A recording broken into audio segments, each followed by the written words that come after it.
అయ్య బాబోయ్! చచ్చిన కోడి శరీరాన్ని లేక కోడిని చంపైనా సరే దాని శరీరాన్ని ముక్కలు ముక్కలుగా కోసి మసాలా బాగా పట్టించి మెత్తగా ఉడికించి దిట్టంగా తింటాం కదా మన మనుషులం.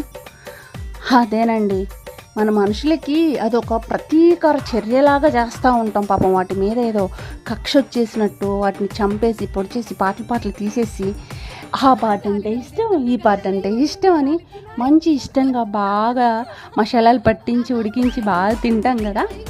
అక్కడే వచ్చింది మరి చిక్కంతా. అసలు ఒక ప్రాణాన్ని చంపి మన కడుపు నింపుకోవడం తప్పంటారు ఈ అనంత విషయంలో ఉన్న కొంతమంది మనుషులు.